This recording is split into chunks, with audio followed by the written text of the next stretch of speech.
Existem pais e mães perfeitos? E os filhos são perfeitos também? Meu nome é Juliana Sussman e você já encontrou a sua psicóloga?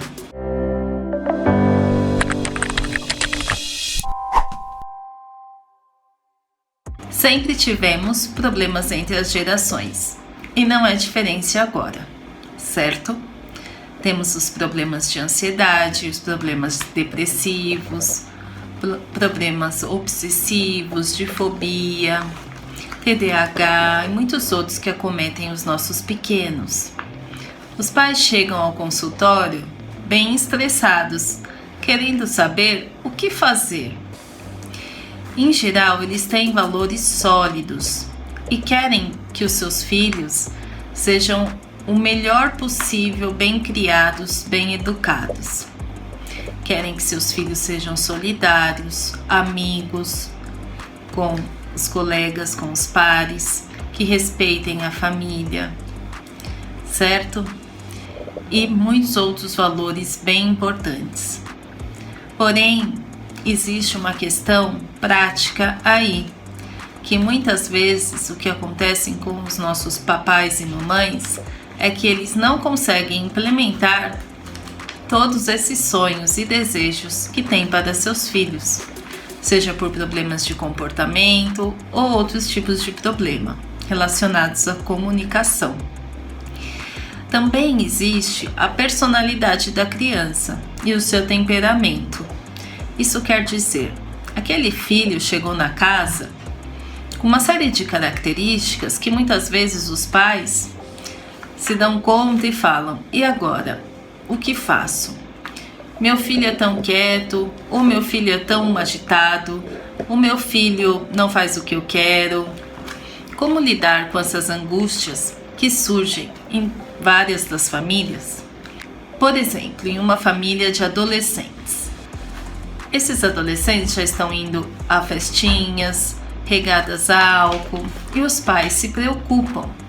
De repente, eles se tornam pais permissivos e começam a agir com os filhos em desacordo aos seus valores, permitindo que coisas aconteçam que eles não acreditam que vai dar certo. Porém, eles não têm coragem de colocar os limites necessários por conta de tantas questões que nos acompanham, como, por exemplo, que a necessidade social do filho de pertencer ao grupo.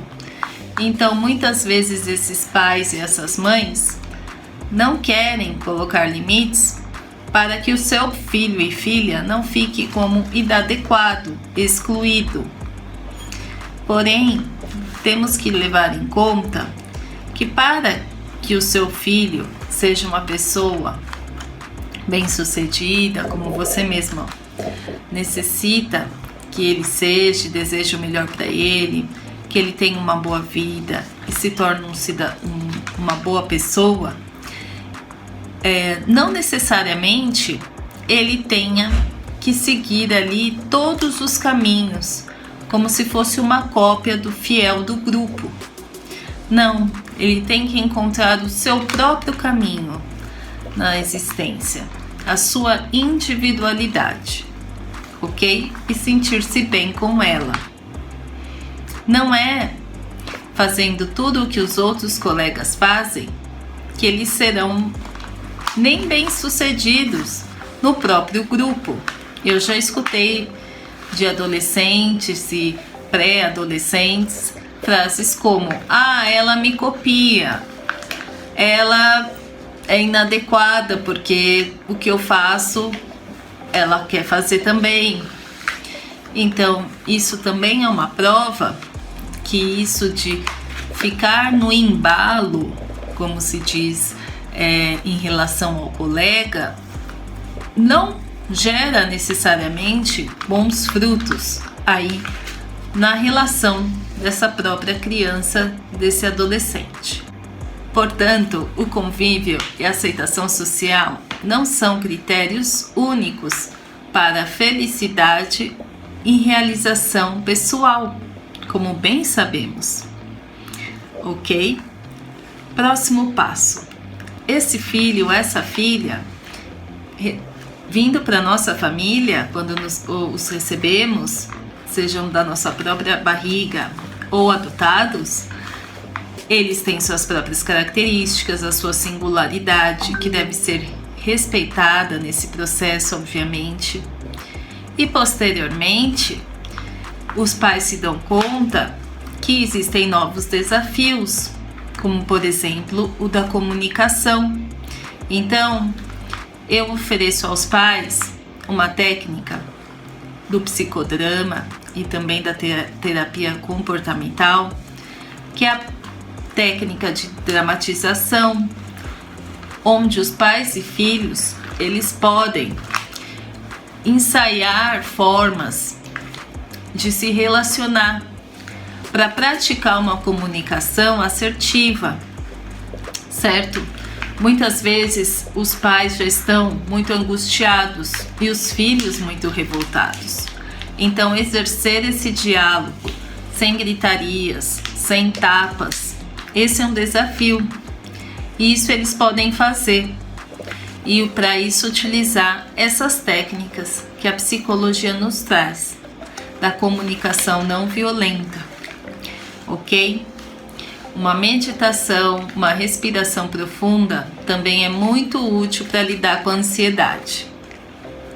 E dessa forma criarmos vínculos seguros com as nossas crianças e os nossos adolescentes, para que futuramente eles venham a ser pessoas estáveis emocionalmente. E como nós queremos que eles sejam felizes e tenham amigos, certo?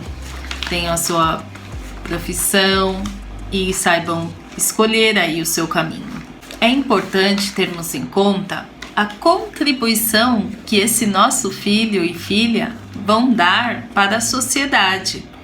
Portanto, estimulá-lo a pensar, a ver a necessidade do outro, a ter empatia, também é um exercício muito válido para colocar em ação com os pequenos, certo?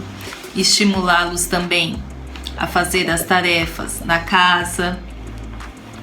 Desde 3, 4 anos, isso já é possível de acontecer.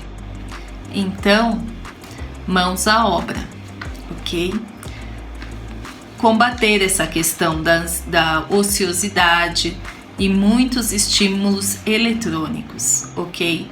Ter um passeio em família, ao ar livre, conversar, ver filmes juntos e não cada um no seu quarto.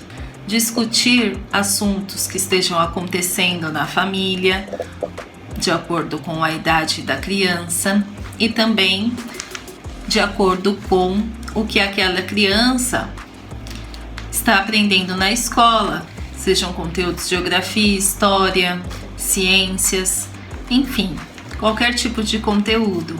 O conteúdo de um bom livro paradidático que ele esteja lendo. Então, todos esses estímulos ajudam e muito na psicoeducação do seu filho. Não existem pais perfeitos. O que muitas vezes existem são pais frustrados porque eles constroem uma autoimagem de si distorcida. Não conseguem colocar em prática, vamos dizer, desejos que eles tenham para com seus filhos, seja por conta do temperamento do filho, seja porque não é aquilo que o filho quer para ele. Então, é realmente um processo civilizatório, uma força grande que se coloca como desafio nas casas. Não existem culpados, nem os filhos, nem os pais. O que existe é um aprendizado dessa própria criança com seu pai e com sua mãe e vice-versa, por características próprias e uma complementação das personalidades aí envolvidas, dessas pessoinhas e papais e mamães que existem na casa. As crianças têm vitalidade, os adolescentes também, às vezes são um pouco impetuosos, ok? Isso é um lado muito positivo para o convívio. é a força de vida que essa criança, que esse adolescente traz para casa. Os pais têm aí um desafio para aprender a ser afetuosos sem ser permissivos ou autoritários e ao mesmo tempo, vamos dizer, agressivos ou então negligentes. O caminho aí, o caminho do meio a ser buscado, onde exista gentileza e firmeza na orientação. O papel de pai, o papel de mãe exige educar aquela criança. E disso não podem abrir mão, não devem fazer isso. Se fizerem, causarão mais um prejuízo ao seu próprio filho. E às vezes, quando se dão conta, já se passou um bom tempo, os pais sim podem tomar essa responsabilidade com liberdade de ação, usando diálogo, usando uma estrutura democrática na casa, ok? Isso é bastante recomendado. A função da educação é uma responsabilidade desses pais e acaba assim facilitando a vida de todos na casa ao longo do prazo. Para quem aplica esses métodos da psicologia positiva, procurando em seu filho as forças que ele possui, fazendo as correções devidas, mas sem perder a gentileza, encontra sim o caminho da harmonia na sua casa. Os pais nem sempre têm todas as respostas, isso é nítido. Não devem se sentir tão culpados por não tê-las, e sim buscar, inclusive buscar junto com a própria criança. Isso é possível. Os pais devem assumir, e as mães também, uma maternidade, uma paternidade bem em sintonia com a sua própria humanidade.